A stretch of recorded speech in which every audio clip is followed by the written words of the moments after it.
Ang paglaom na dagos ng makabawi ang sektor ka negosyo sa banwaanin bula sa paglaog kan bagong taon, nahaluan nin paghandal kan makumpirmar na nakalaog na sa probinsya nin Camarines Sur ang bagong variant kan COVID-19 na Omicron.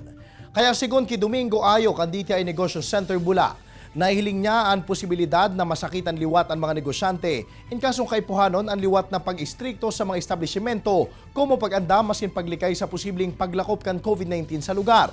Urug na kan Omicron variant kaini.